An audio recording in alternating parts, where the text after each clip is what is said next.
it's like a sun coming through the window, which is kind of nice. I'll take it. All right, let's share screen. Let's take a look at some labs I'm here. really curious how these came out because I was trying to look at them. Of course, I don't know what anything means.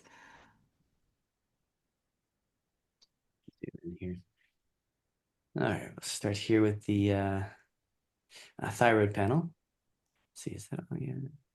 Yes. So tell me currently about your thyroid protocol. What are you taking?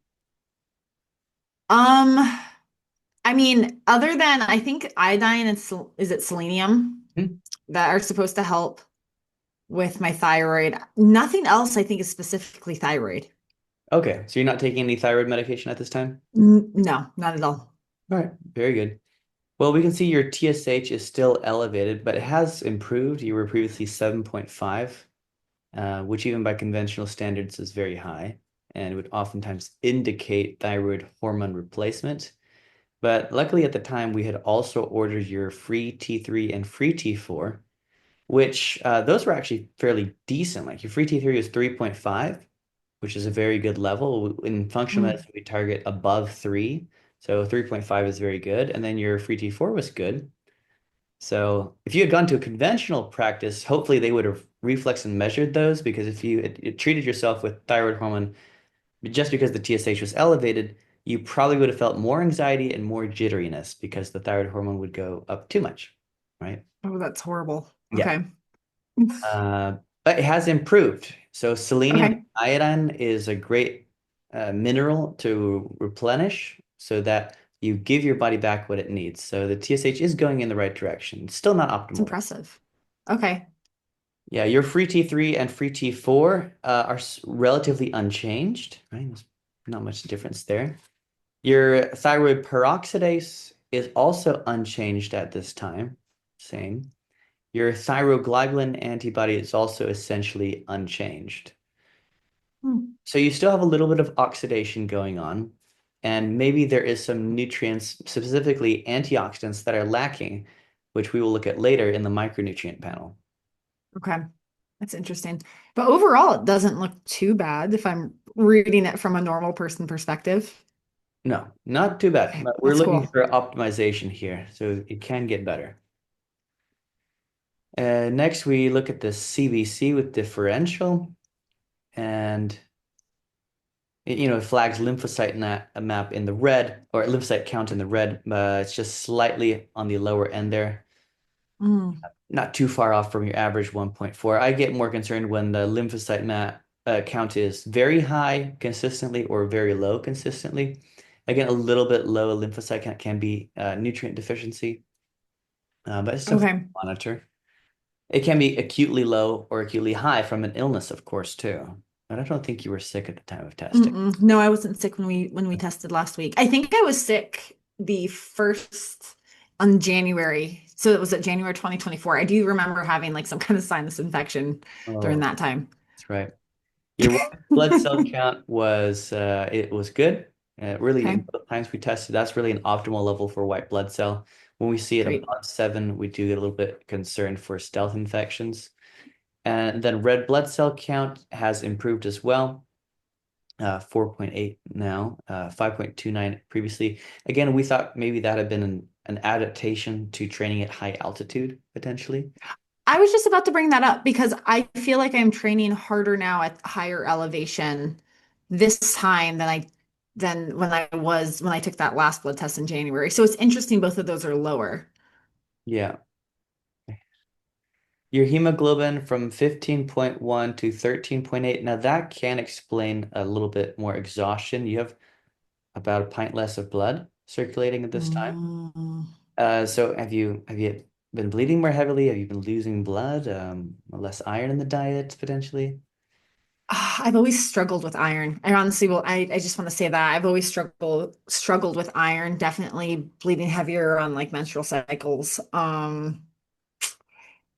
As far as I don't think my diet's really changed. I eat a lot of meat. Okay. Well, we'll look at the iron levels a little Yeah, later. But actually, a really common source of anxiety in females is low hemoglobin, low iron, iron deficiency anemia. It's a interesting. common cause of anxiety. I mean, that could explain it. because I've definitely been higher anxiety lately, and I can tell, but it's like unexplainable anxiety. Like I guess it's kind of event related, but also unexplainable. Let's see. This is the size of your red blood cells, the MCV, the MCH. Those all look appropriate. RDW, 39.9. That's the size of your red blood cell. Distribution width has actually improved a little bit since last time. Sometimes that can Awesome. indicate a B vitamin deficiency if it's grossly abnormal. And then these are the pattern of your immune system, your neutrophils. Those are appropriate. If very high, it can indicate maybe bacterial overgrowth or bacterial infection. Lymphocytes, they're good, but if they're high, it can Mm. indicate maybe a viral reactivation. And then eosinophils, if they're Mm. very high, it can indicate mold, fungi, environmental allergens. But those are Oh wow. Okay. all good there. This is your bone marrow, red blood cell indicators. This is all fine here. Your total IgE is elevated here. So your immunoglobulins. This is a test that Vibrant has been adding on that can look at your immune system. Your total IgE elevation, it's a sign that your immune system is activated for some reason or another. Are you dealing with any allergens, congestion at this time or around the time? Stress. I mean, just normal stress. Would that I don't know. I was totally fine when I took this test. I haven't had allergies lately. I haven't like I can honestly tell you I've been feeling great. Right. All right. Homocysteine is fantastic at an 8. So homocysteine is, can be very elevated in those with MTHFR mutations or those who are folate Okay. deficient. It's also high in smokers and those who drink alcohol because alcohol does deplete B vitamins like B6, B12, Mm, folate. yeah. But elevations of homocysteine chronically is associated with Alzheimer's, cardiovascular disease, and strokes. Oof. Yeah. So we try to improve this as usually with B vitamin supplementation and lifestyle changes. Okay. The hsCRP is a non-specific inflammatory marker. It is associated with cardiac health as well, so higher inflammation, more cardiovascular risk. High CRP can indicate like trauma, infections, cancers. Usually nothing good with high CRP. It means your blood's inflamed Oof. if the CRP is high. Well, is it okay to be on the edge like that? Because I see my little that little blue Yeah, marker. no, it's fine. Anything less than Okay. 1 is optimal for hsCRP. Okay. I was like, am I teetering up there? Anything less than 1 is perfect. Okay. The comprehensive metabolic panel gives you a snapshot in time of your electrolytes like sodium, potassium. Those are fine. Great. Creatinine, which is a breakdown product of creatine. Do you take creatine at this time? I do, yes. Yeah. Yeah. So that's expected. So that's why your creatinine is on the higher end. And I never get worried if a patient is taking creatine and their creatinine is elevated, especially if they're young, healthy, muscular. Oftentimes, we don't worry about it, or if the patient is concerned, we'll repeat it again and maybe add something called the cystatin C, which is a better indicator of kidney health. Okay. Yeah. AST and ALT is an indicator of your liver enzymes. These are optimal, right? Or in the teens or 20s, those are optimal levels for liver health. Here's the thyroid again. We already looked at that. CBC, already looked at that.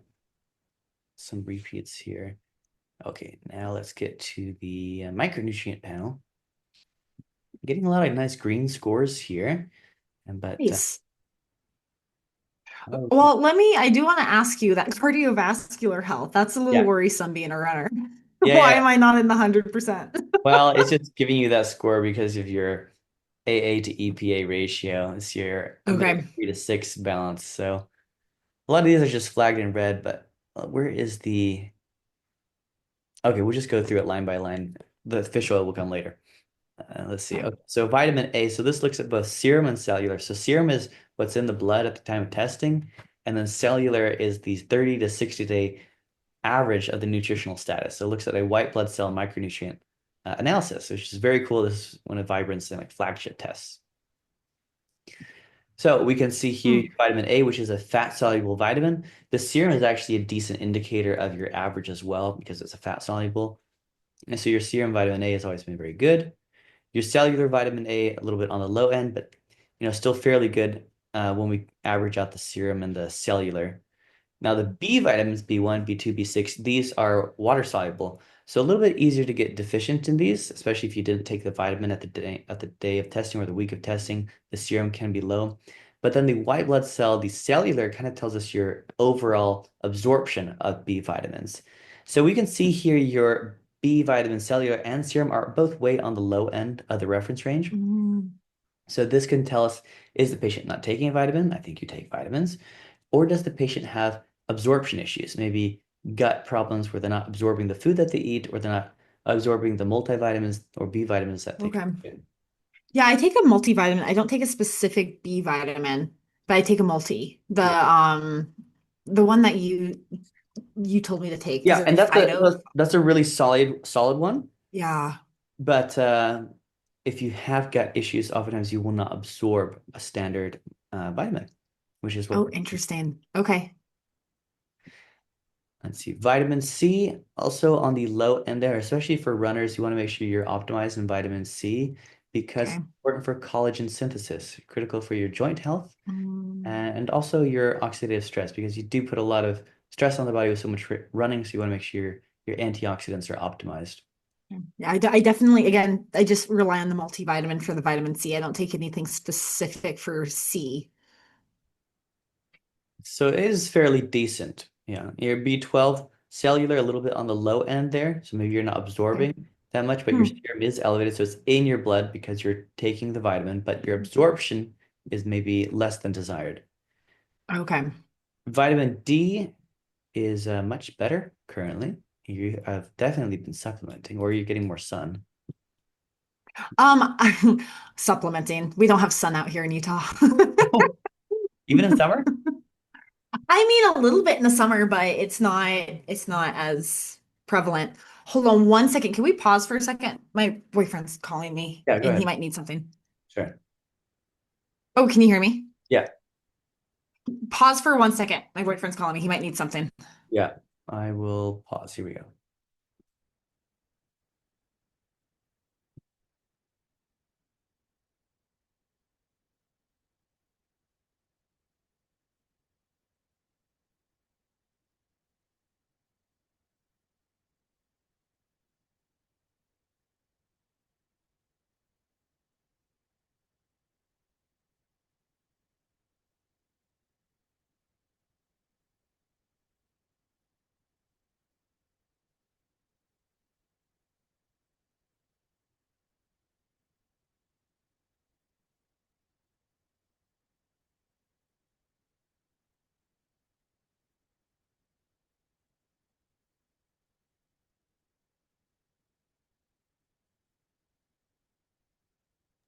All right, we're back. We are back. Sorry about that. Let's resume. Okay, resuming here. Vitamin D3, fairly good on the serum, decent in the cellular. Vitamin E is another very important one for your skin health. It's a fat soluble vitamin like vitamin K or vitamin Mm. D or vitamin A. Um, it's decent in serum. Cellular is also a little bit on the borderline low. K1 and K2. So K1 is very important for coagulation and clotting. So if woman has easy bruising, like they bump against the desk and they're bruising, this can be a sign of low K1. Uh, Interesting. Bleeding problems, heavy menstrual I bleeding. used to have that problem where I wouldn't like heal from cuts. Yeah, bleeding out. Okay. So then, yeah, Interesting. K1, you have to supplement or you have to get it more in the diet. So green leafy vegetables maybe better in K1. So your K1 is very good this time around. Yeah, it was so low in that January we took it. Wow. Yeah, you're doing something different this time around. K2, Hmm. oftentimes found in vitamin D supplements. It's usually D3 plus K2 because K2 improves the calcium absorption in your bones. Yeah, so that's the supplement I have, and that's interesting that it dropped, but the D3 is okay. Oh, I guess the D3 looks a little low too. Yeah, Okay, interesting. supplementation may be improved. Minerals, copper. Copper is getting a lot of attention because of its importance for hair. Sometimes early graying of the hair can be a copper deficiency. It also Oh. your skin health. It's can be an antioxidant as well. Copper. Why would people want to do a copper detox? I feel like everyone talks about copper detox all the time. I've not heard of that. Really? Okay, I'll have to ask who it was. There's a couple people here doing copper detoxes with their doctors, and I really don't know anything about copper. Yeah, I wouldn't want to deplete someone of copper. Uh, Probably not if it grays my hair at 27. yeah. Yeah, you need copper, you need zinc. There's a balance between the two. You don't want to Okay. overshoot one or the other. If you take a lot of zinc supplementation, it can actually suppress your copper. Uh, Okay. a decent Interesting. balance here of copper to zinc. Your ratio is excellent. Calcium Yes. levels are very good. Chromium, iron, very important for you. Your serum iron is 60, so it's a little bit on the lower end now. Your Mm. cellular average is okay though, but we have seen a drop in your hemoglobin. So you may need to make sure you're getting more iron in. Now, we were just at the conference and I listened to a lecture on iron, and you can really only absorb about 5 milligrams per day from diet and or supplementation. So you really don't Oh, need to take a whole lot of iron. So you don't need to take a 25 milligram tablet of iron. It'll probably just make your stomach upset. You're only going to absorb about 5 milligrams of that iron. okay. So true iron deficient anemic females should do IV iron infusions, which is something we can do here Mm. at the practice. IV Venifer, we can get it. So you can do 500 milligrams at a time, 1,000 milligrams at a time. It's perfectly fine, and it's a rapid way at improving someone with symptomatic iron deficiency anemia.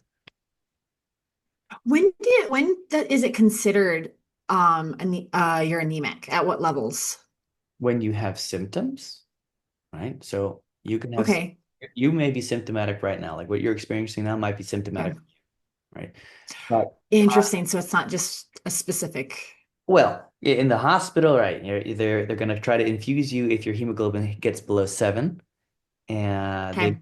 refer you to a hematologist for iron infusions as well if your iron's like sub 30s, right? And your Okay. hemoglobin is low, like sub 9, and you're symptomatic. Or they might just say supplement, but if you have access to an iron infusion center, it's a rapid way of alleviating the symptoms and improving it. Interesting. Okay. Because I think back when I was like a four, I mean, I was in the threes back when I was in high school with iron. Yeah, that's where they tried to transfuse you with new blood. hmm Yes. They wanted to, but then I don't know, they stopped and said something that they couldn't. That's interesting. Okay. Well, let me ask you this question though. Does my body just have a hard time holding on the iron, or is it just because of my diet? No, I think you have a hard time absorbing things. Interesting. Okay. So all things. Okay. Okay. Your magnesium is really good. So you're clearly supplementing with magnesium. I take magnesium. It helps me sleep. It really helps me sleep in like restless legs if I feel like my legs are just uncomfortable. I didn't know if that's like a runner thing, but it really does help me sleep every night. Oh, restless leg syndrome is a really common problem. And in psychiatry, they prescribe atypical antipsychotics for that. I've heard of that, and I think I've even said to have some magnesium because that restless leg, it's really uncomfortable, but magnesium just it's fine. I had it on the plane and it was fine. Yeah, so if you have optimized your cellular magnesium, you're at 7.3, which is really nice on the upper range of the hmm reference range, which is where we want all your vitamins. We want them all optimized, and you've managed to do it with magnesium. So you're probably taking a decent amount then. hmm All right, good. Manganese. These are your amino acids. So do you supplement with amino acids after a run or I during a run? don't like Amino? the BCAAs. Yeah, they help with I recovery. don't have any. No, I Okay. used to, Yeah. but I haven't for a long time just because I felt like I'm taking so many other supplements. I was like, I might just be able to take this one out. Yeah, well, for long runs or hmm strength training, it might be useful to supplement with an amino acid. Okay. May help with your recovery.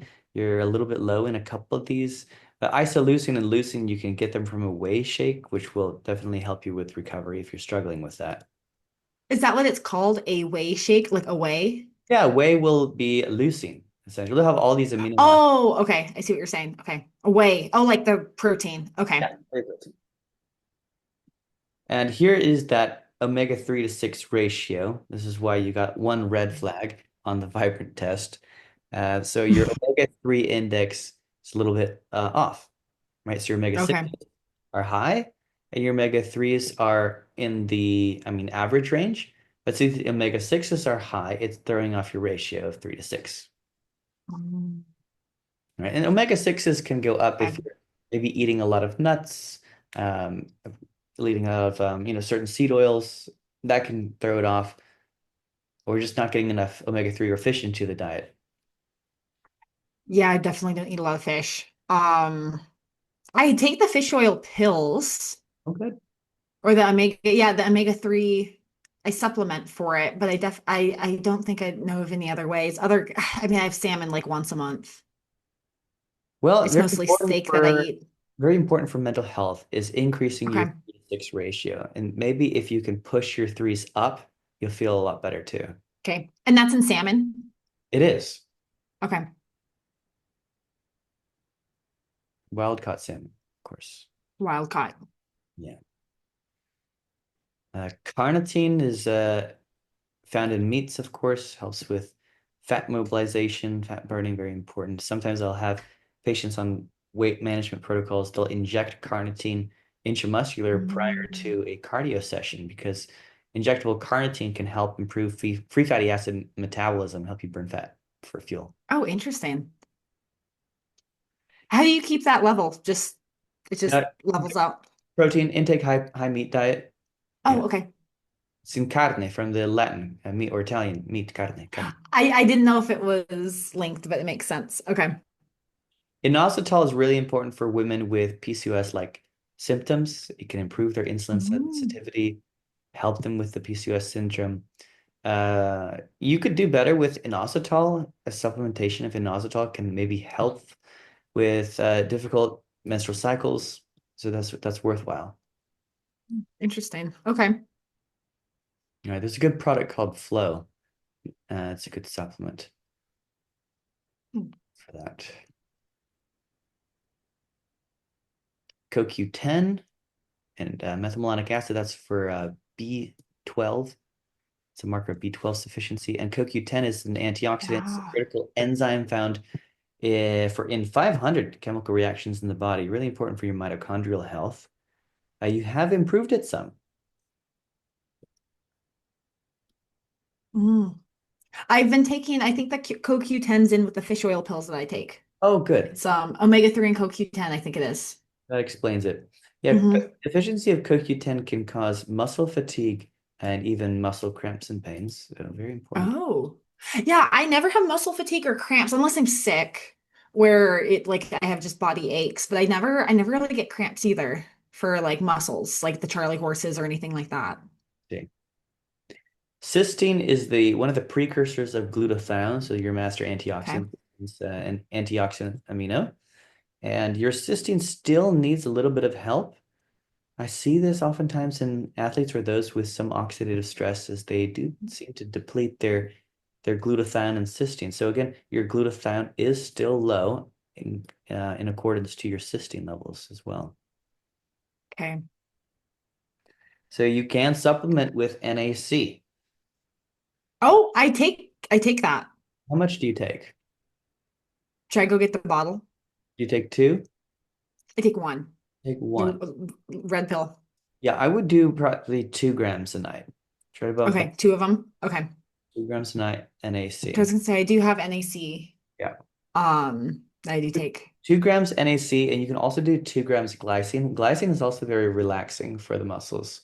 So Oh, you okay. take both those, the precursors of glutathione. But when I see this high glutathione, I'm like, maybe there's something else going on, which is something we're going to see a little bit later in your gut testing. Selenium is very good. I mean, it's hard to get very low on selenium. You may be able to do better. When we see your thyroid peroxidase level, a little bit of oxidation tells me there's a lack of antioxidants, which we see in the cysteine, we see in the glutathione, we saw that in the vitamin C. Selenium, you may want to do a little bit more selenium as well. It can help lower thyroid peroxidase. Okay. I'm trying to think of how much I take right now. So Is it about 120? that's good. That's good. Okay. I recommend about 300 micrograms of selenium a day. Okay. Yeah. And you take iodine as well? I do. Yes. That's fine. How much do you take?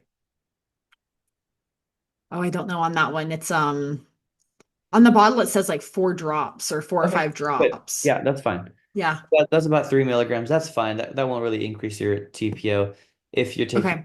selenium and antioxidants. Okay. Now let's get to the wheat zoomer. So wheat zoomer scored greater than 6 in the red line. So we and you are not friends. Did we did I max it out? You maxed it out. You went for a high Yes. score on that one. Oh no. You have an intestinal permeability score of 3.7. So how are they getting this? So they measured your intestinal permeability through antizonulin, IgG. So zonulin acts as a gatekeeper between cells of the intestinal lining and is considered the mortar that holds the cells together. When intestinal permeability is present, the intestinal lining is compromised, allowing larger protein molecules to get into the bloodstream, thereby causing an immune response. So increased levels of zonulin and antizonulin antibodies indicate the presence of intestinal permeability. Since bacteria can significantly impact intestinal permeability, consider subsequent testing of your gut bacteria, right? But you also now have um, an elevation in your LPS, your human anti-lipopolysaccharide, is the bacterial endotoxin that is a major component of the outer membrane of gram-negative bacteria. With intestinal permeability, LPS gain access to the circulatory system, especially when more fat is consumed, and can stimulate pro-inflammatory cytokines to induce cell death. Increased levels of LPS antibodies indicate intestinal permeability and can drive endotoxin-related inflammation. So this may be a reason why you're so depleted in your antioxidants, because it's very unusual to be low as a young person in glutathione and cysteine. That might be common in someone older, but young people should have enough of their antioxidants. When I see low antioxidants, it tells me that there's a systemic inflammatory process. Interesting. Okay. You also were positive for anti-actin IgG. So F-actin is a smooth muscle protein that participates in the contractile belt function of the intestinal epithelial cells. It is also a structural protein which holds up the shape of the cell and controls the cellular junction complexes. Increased levels of actin suggest epithelial cell damage, leading to increased intestinal permeability and decreased barrier function. Antibodies to actin suggest intestinal permeability. And then you also have Wow. gamma gliadin. Gliadin is a gluten component which gives bread the ability to rise during baking. So in the celiac patient, gliadin peptides are modified by the tissue transglutaminase enzyme located in the extracellular space of the intestinal mucosa. Conversion of glutamine residues into glutamic acid facilitates the binding of gliadin peptides to HLA antigens of class 2 DQ2 or DQ8 expressed on antigen-presenting cells. So the anti-gliadin antibodies were the only serologic test to identify patients with celiac disease for many years until the identification of TTG and DGP antibodies. So AGA determination remains useful in certain diagnostic purposes. Our recent study published in PLOS ONE has determined novel sets of epitopes derived from gliadin yielding 99% sensitivity and 100% specificity in differentiating celiac patients from controls. The gliadins can be classified according to their different primary structures in the alpha, beta, gamma, and omega types, which are tested also in this panel. So in this panel, we'll be able to determine if you're celiac, if you're like, or you're a non-celiac gluten sensitivity. Well, regardless, I think you're gluten sensitive. Wow.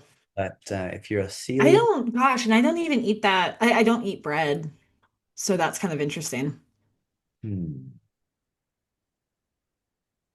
Like maybe like once in a while, but it's very rare I ever. I mean, I don't, but if you tested me on what else gluten's in, I could probably tell you if you name some things off. But I know, gluten being in bread, I never almost eat bread. I'm a pasta person. I'll eat pasta. Pasta is bread. Okay, so would that have a lot of gluten in it? Yeah, pasta is a gluten. Okay, Unless maybe you're that's doing like a spaghetti squash, and a spaghetti squash is a squash. mm-mm. Yeah, So pasta's probably setting it off. yeah. If you're doing pasta, that's gluten. That's wheat. Okay. I was gonna say I stopped eating bread a long time ago. This is really interesting for someone in psychiatry and psychology. Gluteomorphin, also known as gliadorphins, are opioid-like compounds that behave in a similar pattern to morphine in the brain. They are Whoa. they are intermediate byproducts of gluten metabolism that can create feelings of euphoria. So gluteomorphins can be addictive and even trigger strong withdrawal symptoms in someone who takes pasta out of their diet. Are you gonna say like I'm gonna be severely depressed and You might depleted be. of pasta? That's so sad. It's so sad. How am I gonna live? I could give you low dose That's naltrexone interesting though. actually. So low Okay. dose naltrexone is a medication that it's an opiate binding medication. So it blocks the opiate receptors in the brain. So it's used in those who are addicted to like morphine and narcotics. It's also used in the treatment of alcohol addictions because it works on that It's addictive interesting. part in the brain. So it can block those receptors, so you may not have so much of a withdrawal effect. But the other reason we might use it is because it's very anti-inflammatory. It's great for autoimmune conditions, and it's great for thyroid autoimmune conditions like high thyroid peroxidase, thyroid globulin antibodies. But a reason I think you have autoimmune thyroid condition is because of the gluten issue in your gut going on. So gluten and thyroid Wow. this is a no-no, no gluten in those conditions. Wow. Okay. Gosh, I didn't know pasta was killing me. Yeah, it's slowly causing damage to your thyroid, and then you're having intestinal permeability, which is causing a lot of nutrient deficiencies, I believe. Do you think that's why? And I've brought this up to you before because I gag like here and there, like I just start gagging on nothing. And I mean, like I went 12 years without like throwing up or ever gagging, and then suddenly it's like every time I'm like, it's almost like if I bend over, like it's like dry heaving. Hmm. So you're maybe having a little bit of acid reflux even? Are you having any sensation of that nature? No, it comes out of nowhere. It's like dry heaving. Out of nowhere, just Yeah, I could just be sitting there and all of a sudden I start gagging. The first mile when I run, it's also the worst. Like when I start moving, after the first mile, it stops. well, after the first mile, you might start getting some endorphin release, so that can help. Mhm. Um, but you may have overgrowth of bacteria in your gut potentially. Wow. I mean, signs of that would be maybe bloating with certain foods, acid reflux, feeling sick to your stomach. No, see, and I never had those signs. Feel like I've always had a strong gut where I don't really get bloated after food and even like sick to my stomach. Like there's a few foods, like I never eat fried foods for that reason, but like, I mean, that's kind of I could see why fried foods would make me sick to my stomach. Here's the non-gluten wheat panel. Serpin proteins Mm. belong to a superfamily of serine protease inhibitors that are present in many organisms. Most serpins act as suicide substrate inhibitors of chymotrypsin-like proteases. Serpins were identified as the most reactive non-gluten antigen in wheat. 75% of tested celiac patients and dermatitis herpetiformis patient samples. Serpins make up substantially lower percentage of total protein content, but were a more frequent target of patient antibody response. The reactive centers of some serpin antigens resemble the glutamine-rich repeats in gluten proteins. Similar to gluten proteins, serpins are resistant to proteolytic digestion and are therefore likely to be present in the form of long stretches of incompletely digestive and potentially immunogenic sequences in the small intestine. Hmm. Digesting. Purinin. A homology of analysis indicates that the newly named purinin proteins are close in sequence to Y gliadins. Purinin IgG, IgA antibodies were tested positive in 65% of tested celiac disease, and dermatitis herpetiformis patient samples. So dermatitis herpetiformis is a skin condition. It's from gluten sensitivity. It looks like a scaly rash. People might think it's like a fungus, or they might think it's, I don't know, contact dermatitis. They'll put steroids on it, but it won't go away unless the gluten is Hmm. removed. Interesting.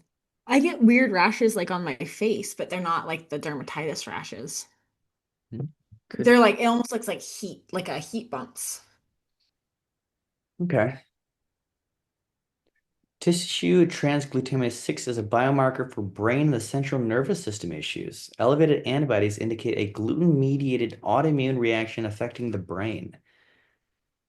Transglutaminase 6 is correlated with neurological manifestations of autoimmune issues in the cerebellum, such as gluten ataxia, balance issues, gait abnormalities, balance and coordination issues.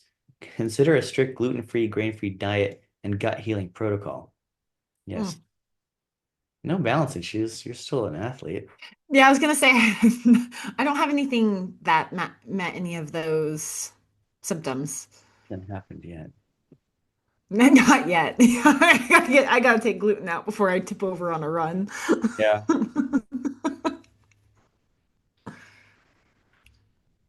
There's all of those. Okay, so ultimate, like I don't have celiacs, do I? With all of those? Mm, you're testing positive for multi-celiac antibodies. So they give you a food personalization summary here, things you would be non-reactive to and things that you would be reactive to. So that would be wheat, barley, rye, and corn. Mm, These are the common offenders. When you have intestinal permeability, I ran this panel on another patient. It's very expensive, and we tested all her food sensitivities, and she was like sensitive to all these on the right here. So we didn't test you for those, but these are like the common offenders if you have intestinal permeability issues, like eggs, certain fish, crab, clam, cruciferous vegetables, like cabbage and cauliflower. My mm, approach to this is, yeah, in the meantime, you should probably do the non-reactive foods, okay. but I'm gonna try to regenerate your gut lining, so maybe you can reintroduce these things. Okay. I do have a really hard time with garlic. That is a very co I've always known that. Well, if you have problems with garlic, you may have problems with other highly fermentable foods too. Okay. Yeah, it's called the low Interesting. FODMAPs diet. So people who have small Oh, intestinal, FODMAPs, I know yeah, that. they have bacterial overgrowth in the gut, they'll be very sensitive to highly fermentable foods. So if you try to like tell them to drink kombucha, they'll come back to you and say, I felt terrible from kombucha. Right? You tell them to do sauerkraut because you think it's gonna be good for their gut, they're gonna say, I felt the worst ever. Right? Anything that's highly fermentable, they're gonna do very poorly on. Yeah, no, I don't drink kombucha. I don't like kombucha. Oh, Never look at felt good the on that food one. sensitivity panel. This is nice. Look at that. So we got some positives here. Should come to the common offenders. There's garlic. So yellow is like moderate. Like you shouldn't entirely avoid it. You got to be like mindful of it. The reds are someones that you're definitely have a problem with these. Um, Okay. fish, cashews, mustard, and apple of all things. Okay, so shellfish, that's really interesting because I suddenly became allergic to that like a couple of years ago. I felt like I Right. want to say that was God, that had to be 2021, 22. I was eating, I forgot what I was eating, but it was like my throat was closing up that day. Yeah, the problem with intestinal permeability is that you just continue to be, you develop more food sensitivities over time because you like develop more antibodies. Oh, interesting. Okay.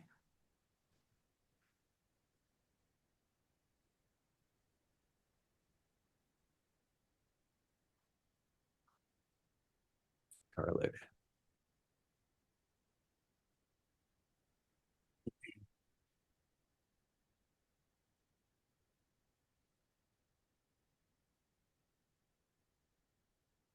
So it's just moderate problems with egg yolk. Lamb is fine, turkey's fine, lake trout's fine, mackerel's fine, salmon's fine, lobster's fine, shrimp of all things is fine. Some people have issues with shrimp. I think I was eating shrimp when I got sick. That's interesting. Oh, interesting. Okay, Cabbage, cabbage. cauliflower. Oh, Yeah, some in functional medicine will suggest avoiding really cruciferous vegetables when you have okay. thyroid problems, thyroid antibodies. They can be Lima beans, goitrogenic. lettuce. They're called Oh, goitrogens. good. I can't eat seaweed. I don't like seaweed. Onion, spinach. Okay. Sweet potatoes. Nightshades, only white potato you had a slight positivity to. Oftentimes, nightshades Hmm. can give people problems like peppers, but it doesn't look like you have that problem. Apple, of all things, it's a strange one to be having IgG antibodies to. Blackberry's fine, banana's fine, peach, pear's fine. Tomato, that's odd. Tomato oftentimes can be considered a nightshade. People can have problems with that. But olive is not. Olive's not. Interesting. Olive's Black pepper. Interesting. is interesting. Cashews, of Hmm. all things. Do you eat like a lot of Ah, cashew? I do like cashews. Yeah. So one suggestion might be to like rotate foods. Like if you eat something Okay. a lot, you may develop more of an antibody to it. But if you maybe like rotate the nuts, maybe you can. Okay. Yeah, I mean I eat it with like almonds, cashews, there's macadamia nuts in there, walnuts are in there. So That's it's a mix of probably them. why your omega-6 ratio was high. If you're doing a lot of nut consumption, it pushes your omega-6 up a little bit more. Okay.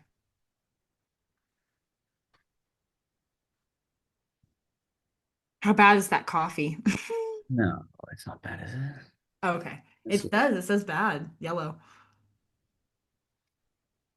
I don't know how I'm gonna get through the day without coffee. I feel you there. So there's a couple of things I like to do to restore the gut microbiome and Okay. then also help you feel a little bit better quickly with absorption issues. So there's liposomal sublingual vitamins. I like a lot better for those with this problem, this intestinal permeability. Okay. Should I be writing these down or are you gonna send me the I'll full send you a list script? later. Okay, perfect. So there's two ways to get, a couple ways to get vitamins in the body if you're not absorbing them. One is you can do them IV, so you can put it through the vein, and you can feel very good doing that, like iron infusions, for example. Mm, You can do intramuscular injections. There's certain B vitamins like B12 you can inject intramuscular, and you can feel very good doing that too. And then you can also do sublingual liposomal vitamins. So the absorption okay. through the mucosa bypasses the digestive system. So you absorb the vitamins and you feel much better very quickly. So while we replenish your vitamins, I also work on the gut permeability issue, and I have a protocol for that. Some of the basics can include supplementing with glutamine, which is an amino acid. Okay. It helps with gut repair. I like also colostrum. You can get that from the cow's milk, the first milk that comes out of the cow. It's very healing on the gut.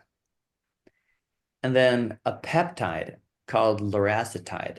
And it's a bit experimental, but I've been using it for patients with gut permeability.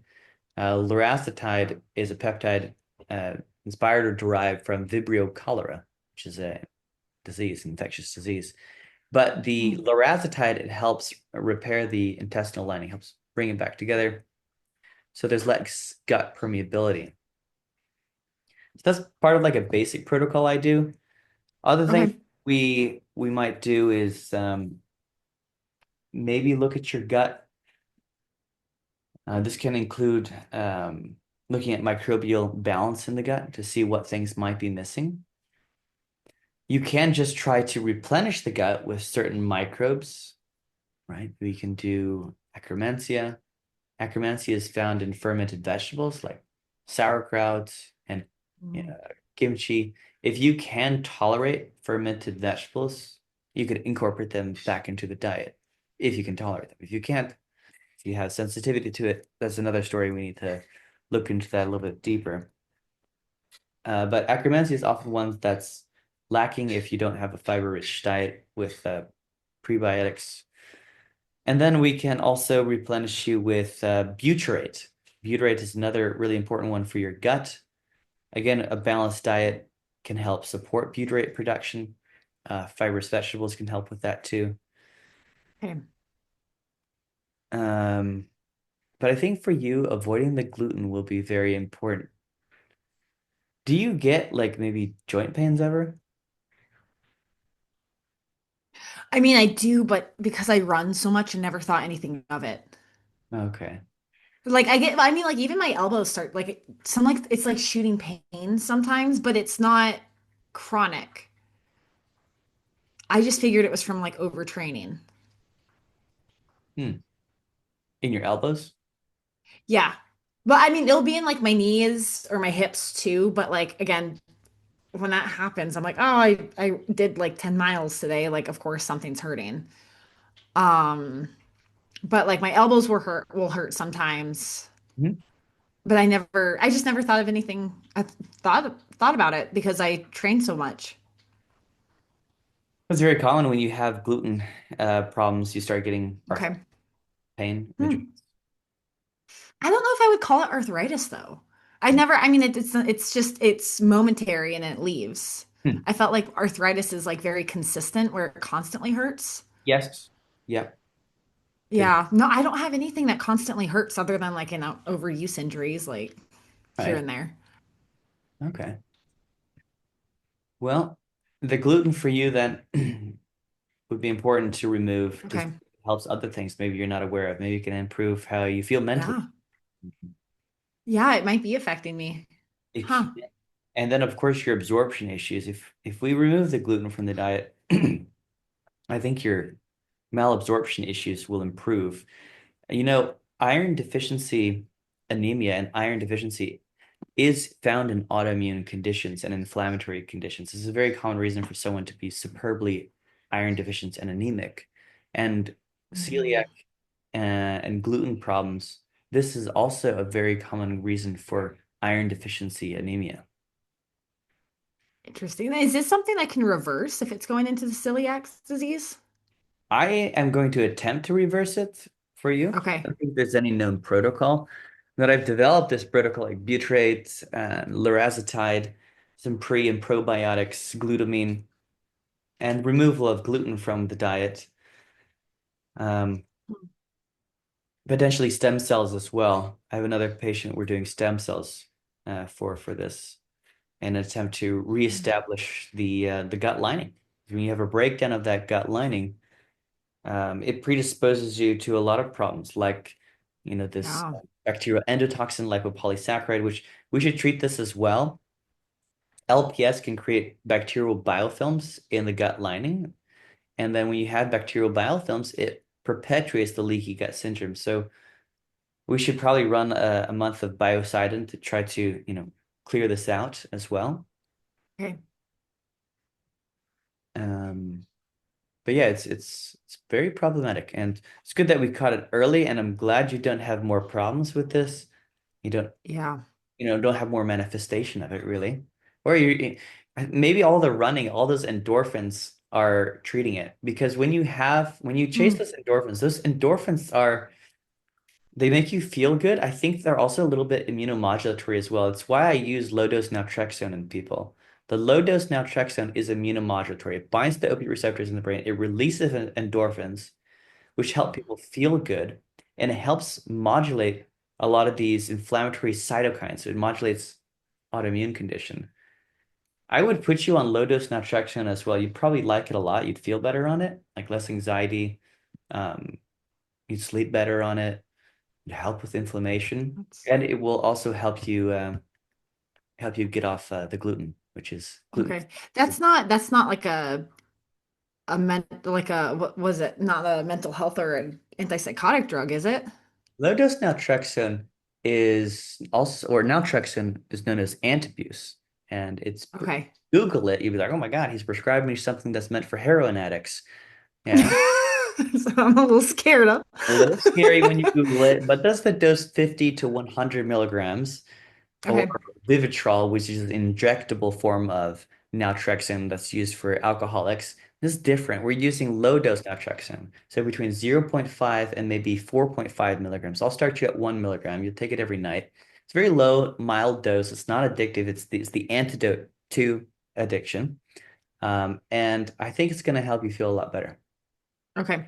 But it's not like a forever thing I have to take then. It's just like a No, treatment. I would Okay. stay on it while you still have high thyroid antibodies, you have high TPA, you have a little bit of high Yeah, thyroid globulin. interesting. It's going to help cool off the inflammation in the gut, and it will help you get off of gluten because Okay. gluten is a little addictive Yeah, that's interesting. I mean, like, I know it's like for the you. joke is like carbs are addictive, right? Bread's addictive. All these things are addictive. Well, So, I mean, that kind of makes sense now. you literally have gluteomorphin IgG, which gluteomorphin is that opioid-like compound, and it behaves similar to morphine in the brain. What if I'm enjoying it? I'm just kidding. I know. What if that's what I'm hanging on to? Maybe that's what I need. Yeah, you're gonna have to learn other recipes. Yeah, spaghetti Yeah. squash, non-gluten. Well, it's interesting. Like for a long time, and I'm gonna say like it was up until about COVID. COVID kind of messed me up. I used to eat all like cauliflower crust on pizzas, spaghetti squash, things like that. I used to do all that and not eat any like regular pastas or anything. Okay. And that's probably when I felt the best. So it kind of makes sense. It's probably been more in the years in the making than I think. Hmm. Hmm. Okay. Well, you're doing very well considering all this. I mean, you've beaten your superb iron deficiency anemia that you had in the past. I mean, you're eating Hmm. more meats now, of course, right? Red meats. So you do that regularly. Yeah. Yeah. Yeah, all the time. So that's been huge for you. Back when you Mhm. were a vegan, it was much worse. Well, I was drinking milk and eating trail mix, not very much a vegan. I wouldn't even eat lettuce. I was just a bad high school person trying to lose weight. Uh, But I definitely wouldn't touch meat at all. So you can consider it vegan. But like now I do eat the liver meats every once in a while. I probably should eat them more, like the that ground beef with the hearts and the liver in it. yes. Yeah, Mhm. that's fine. On occasion, I think that'd be good for you. Okay. Bring your blood counts up a little bit, your iron levels up. But back then you were probably eating a lot of gluten too, right? Breads? No? Yeah, I stopped bread a long time ago. Hmm. When you're anemic, were you doing a lot of breads? No, I wouldn't touch bread. Hmm. Hmm. I wouldn't touch bread at all. I mean, like I was it was tied to an eating disorder. I was scared of gaining weight, so bread was the first thing I cut out. Interesting. Hmm. Wonder if you had this back then or if these celiac antibodies are new. Hmm. I would love to know because, like, again, like I don't have like no crazy symptoms have changed other than like the dry heaving. Um, that's the only thing that I've ever noticed change. Other than like I do have higher anxiety than I ever had. And I don't have anxiety. Like I'm not an anxious person, but like I have like I mean, again, there's things that have been going on in my life that I'm like, okay, maybe that's probably contributing to it, but it's like more than that, where I This can't calm myself down. the strange nausea that you're getting like, randomly, I Hmm. I feel like this might have to do something with like bacterial overgrowth in the gut or something. Like Hmm. you do have that LPS, so we're gonna try to treat that with at least a month of biocidin. And Okay. report back to me and let me know if that specific like nausea, random nausea gets better. Okay. Because I thought it was like drainage. I thought it could possibly be like sinus drainage, but I mean, I don't have any of that right now and it's still happening, but it happens at random times. Hmm. All right, we'll keep an eye on that. Hmm. Okay. So, and you'll give this to like everything in the full script. Yeah, yeah. I'll send you Perfect. Okay, low-dose because that's helpful. naltrexone. I have to prescribe low-dose naltrexone with a pharmacy, and they'll ship it to you in Utah. Okay, perfect. And then lorazepam as well. I use a peptide pharmacy for that, and I'll ship you some lorazepam. How long am I going to take that naltrexone? I do it at least 3 months. Okay. In 3 months, and then we could easily recheck your thyroid antibodies to see if they're improving. Okay. I'd like to see if we can resolve this intestinal permeability score.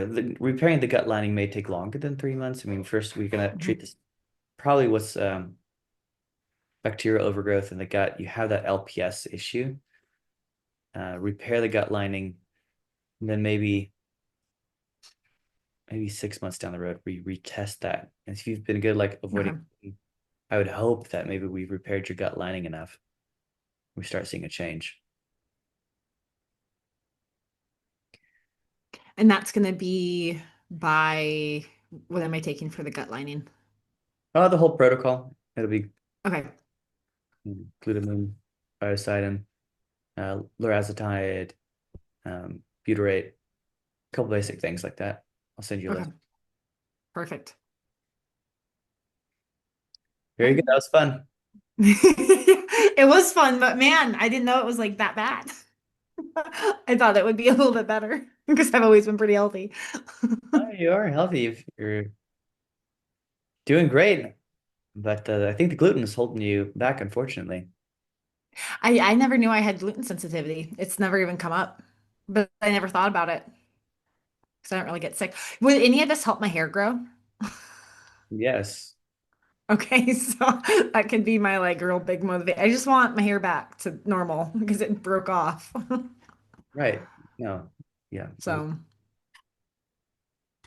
We got to reduce this inflammation, replenish your vitamins. You're deficient in a lot of vitamins. So, without the nutrients, the hair, the skin, the nails, you can have some problems. Yeah. okay. And are you gonna send that gut, what is it, the gut peptides again? Yeah. Yeah, because those were helping a lot with that nausea. I Oh, will say that when you started, you're talking about BPC 157 and KPV, those specific peptides. yeah, that powder that you sent. Yeah. Those are Yeah, great because anti-inflammatory gut peptides. So they cool off the inflammation in the gut quickly. Mhm.